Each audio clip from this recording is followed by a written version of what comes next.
Hey, welcome into another episode of the Fat Guy Podcast. I am the Fat Guy. Most people call me Brett Mason. I'm not a doctor. I don't have any medical training.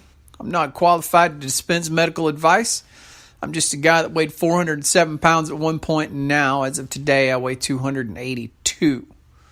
You can do the math on that. I don't know what that is. 100, I don't know, 125? I don't know.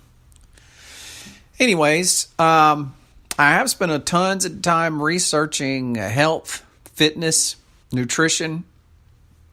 I didn't arrive at a ketogenic diet by happenstance. Tried a lot of things before that, including a raw food vegan diet, a whole food vegan diet, and a vegetarian diet, which are typically considered to be healthy. And I did lose some weight on those, by the way.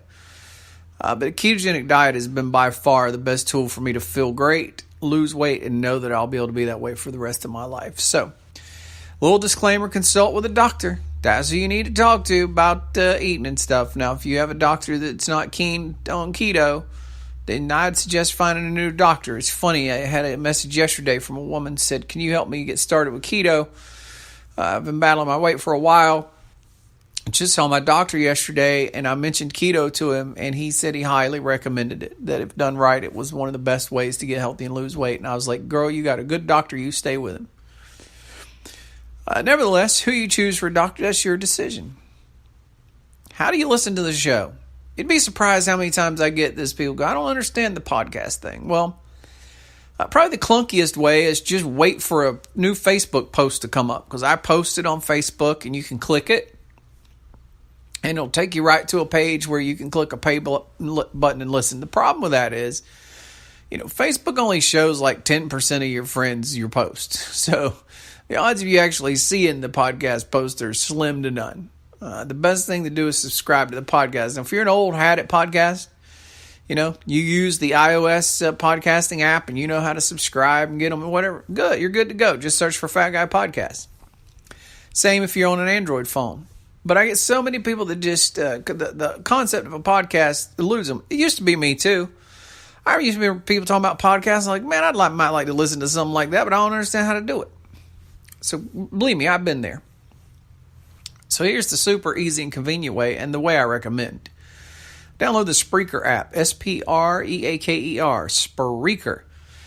This is the company I host my website with. They make it really easy to listen, not only just to my podcast, but thousands and thousands of other podcasts of all kinds of interests. So no matter what you're interested in, you'll probably find a podcast that you like on there.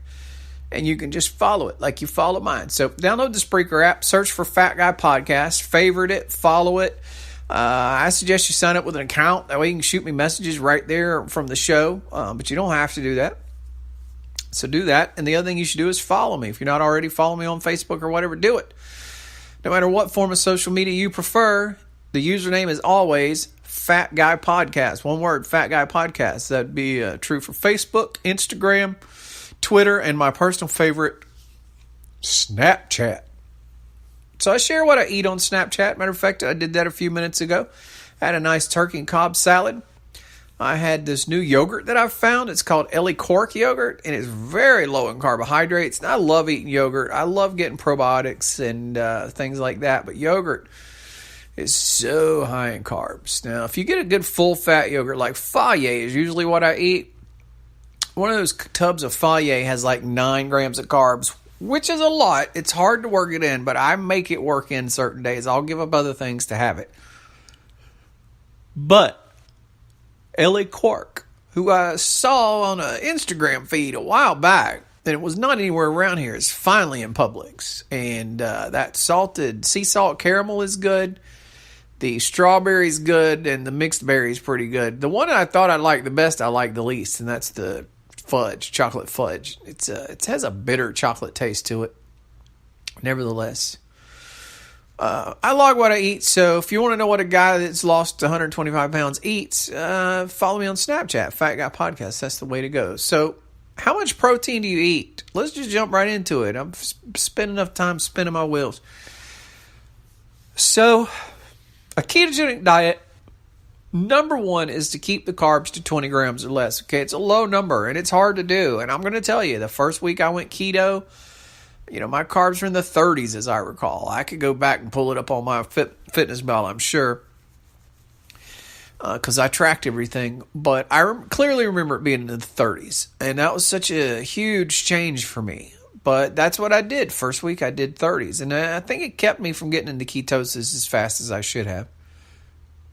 Second week, I was hitting low 30s, mid to upper 20s. A lot of mid to upper 20s. Then by the third week, I was nailing 20s pretty good. And now it's not uncommon for me to have a 10 gram of carbohydrate day, or a 7 gram of carbohydrate, or 15 gram, way under 20. 20 is not a problem. I push 20 if I want to, and if I don't want to, I keep it low. It just depends on what kind of day I want to have. So that's rule number 1. Rule number 2 is the protein. Now, it's a low carbohydrate, high fat diet, but you want to kind of set in stone your carbs and your protein. So before I get into how much protein you should eat, let me tell you this. It's hard to do this well without tracking. Now, I'm coming up on a year on a ketogenic diet, and I think I could stay keto pretty well without tracking. I could do it better if I did track, but if I didn't have an app to track with, I could stay keto, and I could probably hit my macros pretty close. Reasonable, kind of close. If you were to do it right, you need to track. MyFitnessPal is a free app you can download, and it'll tell you how many carbs you eat, how many carbs something's got in it, how much protein. So there is a rule for protein. Now, a ketogenic diet is a moderate protein diet. It's not a high protein diet. That would be the Atkins diet. The Atkins diet is high protein. A ketogenic diet is a very moderate level of protein. So what you want to do is you want to eat about 1 gram of protein per kilogram. Now, us American people don't know much about kilograms, and this isn't an exact formula, but it'll get you close enough, okay? Take your pounds, how many pounds you weigh, and you need to find out your lean body mass. You need to find out how much of your body is lean muscle. So there are some scales you can buy that'll do that, and it'll get close. Like my scale says that my lean muscle is around 160. I think that may be a little low because I'm a big guy, but I think it's in the ballpark. You could do that, or you could just Google lean body mass calculator. And there's a bunch of calculators online, and you'll put in your age, you'll put in your weight, you'll put in your height, and it will come up with an estimate of what your lean body mass is. So again, it's 1 gram of carbs per gram of a lean body weight. So here's the thing. Or it's less than a gram. A gram is the max. You really want to do between, 0.8 and 1, right? Somewhere in that neighborhood. You can play around with it and figure out what you want, but I would say 1 is the max. So less than that is definitely better. I'll tell you what I like to do, what I think works really well. And this is an easy formula, okay? Just half your lean body mass and eat that in grams of protein. So let's say you weigh, 150 pounds. Or not weigh, but your lean body mass is 150 pounds. Well, just chop it in half and eat 75 grams of protein. Let's say you have, 180 pounds of lean body mass. Just chop it in half and eat about 90 grams of protein. That's a pretty simple formula. So now when you're tracking your macros and eating every day, you have 2 numbers to stick to. You don't want to go over 20 grams of carbs, and you want to try to hit whatever that protein number is. Now, for my example, I'm just going to say 80, okay? So we're going to say 20 grams of carbohydrates, and let's say you're a person who needs to eat 80 grams of protein. Those 2 numbers you strive for. The fat is like a fulcrum. Now, what role does fat play? Well, fat fills up the rest of your calories that you need without affecting insulin. Like protein has an effect on insulin, although it's small, and carbohydrates have a large effect on insulin. Fat is pretty much insulin neutral. That's why a ketogenic diet is high fat, okay? Unlike a Atkins diet, which is high protein. So what you'll do with the fat is, generally speaking, the simplest thing to do is get your protein right and then make your fat grams about equal. So let's say in our scenario, you're supposed to eat 80 grams of protein a day. You want to eat about 80 grams of fat or slightly more, okay? You could fall less on some days, but I say keep it the same or more. So, 80 grams of protein, 80 grams of fat would be good. 80 grams of protein, 90 grams of fat would be good. And even some days, 80 grams of protein and 100 grams of fat would be good. Just keep in mind that fat is the highest concentration of calories of any of the three macros. So when it goes up, you're adding a lot of calories. And calories do matter. They don't matter as much on a keto diet, but they still matter. You can't just overeat tons and gobs of calories. So that fat, you want to keep it. If you eat 80 grams of protein and 200 grams of fat, well, you're eating a lot of calories, way too many calories.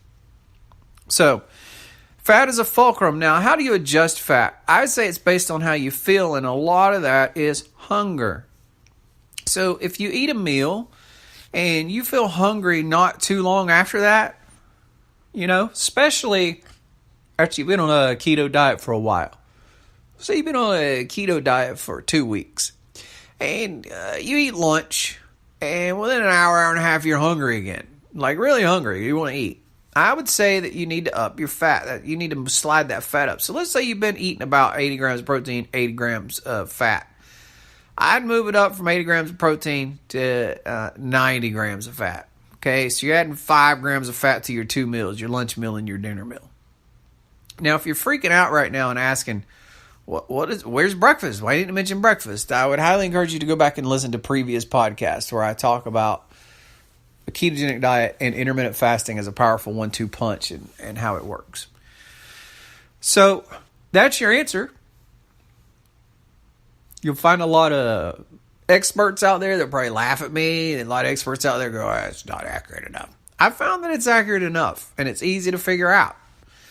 All you got to do is come up with your lean body mass. And there's tons of calculators online that'll do that for you. Figure that out, cut it in half, and eat that many grams of protein now. If you don't feel your best, and not immediately, like if you're just now starting a keto diet, you're going to have days where you don't feel good. You can offset that with electrolytes. I have an episode on electrolytes. Go back and listen to it. That's easiest to do on the Spreaker app. You can just scroll down till you see the episode about electrolytes. So I'm not going to get into that here. But if you don't handle your electrolytes, you can feel horrible for 3, 4, 5 days. So do the electrolytes so you don't have that. But nevertheless, you want to wait till you kind of get in some kind of groove and then figure out how it makes you feel. Let's say your protein number is 80. How do I feel on 80 grams of protein? What if I bump it up to 90? What if I bump it up to 100? Well, you can mess around with it. But you can get protein too high and it starts having an insulinogenic effect, which we don't want. Our goal is to keep insulin low. I hope that answers your question about protein. If you can nail those 2 macros. I do have one other thing. I had somebody who was very confused about counting grams of protein. So what they did was, for example, they had chicken. They had some chicken, and they put it on a scale and set it for grams. And let's just say it was a chicken breast. I don't remember what she had, but say it was chicken breast. And she put the chicken breast on the scale, and the chicken breast said it was 247 grams. She's like, oh, crap, I'm only supposed to have 80. Well, the chicken isn't the protein. There's protein in chicken. You got to pull up chicken in MyFitnessPal. If it's a chicken breast, for example, pull up chicken breast. Raw chicken breast. Always measure it before you cook it. Don't wait till after you cook it. Always weigh your meats before you cook them. Yes, you should get a scale. If you're serious about losing weight, get a digital scale that measures in grams, milliliters, and ounces. Okay? But you want to measure the chicken. So I don't know off the top of my head what the numbers are for chicken, but you can easily have 250, 300 grams of chicken. But in terms of protein, it's half that or something. So, you're only getting 100 grams of protein 75 grams of protein or something like that. So people get confused about that. As people get confused, your grams of protein is not the grams of the whole piece of meat you're eating. If you need 80 grams, you don't get an 80 gram steak and go, I hit my 80 grams of protein. No, all that steak is not protein. So you've got to go to MyFitnessPal and pull up that particular cut of steak and see how many grams is in every so many ounces of it. So, let's say you're eating 6 ounces of steak. You say you're eating 6 ounces of New York strip steak. You go to MyFitnessPal, you pull up 6 ounces of New York strip steak, and it'll tell you how many grams of protein that much has in it. And that's where your number comes from. So, in case anybody gets confused or, doesn't quite understand that, I think that'll clear it up. And I never thought of it that way, but I could see where it could get confusing. So there you go. Follow us on social media, please. I'd love to hear from you on Facebook or Instagram or Twitter or my favorite place of all, Snapchat. All of those, same username, Fat Guy Podcast. You can find us, and I'd love to answer your questions or just say hey or encourage you or whatever. Come on, join the club. And download that Spreaker app, Spreaker, Spreaker. And once you download it, look up Fat Guy Podcasts. You'll find it. Make sure you follow it. Make it a favorite. And I highly encourage you to make a free account. Just go ahead and set up an account. That way you'll get better notifications of when a new show goes live. You can log into the live chat thing, and you can chat while I'm actually doing a show. That's possible. The little cool things you can do. And there's tons of other podcasts, not just mine. I think you'll enjoy it. I hope this podcast has helped you. Look, you can lose weight. You can lose weight. I promise you can lose weight. I just got a picture from somebody and posted it on Facebook today. They asked me not that long ago to give them some tips. How do I get started? And we talked, got them started on a ketogenic diet. They've asked me questions along the way. But look, they put in the work. They put in the effort. And, she started out in the 170s or something. She's down in the 140s now and sent me the picture of the scale. And I'm like, yes, you can do it. You can do it. And I'll help you if I can. Thank you for listening to the podcast. Share it if you know somebody that's overweight or obese. You could change their life. This could be the one thing they listen to that literally changes their life. And you'd be a big hero for sharing it with them. And I appreciate you.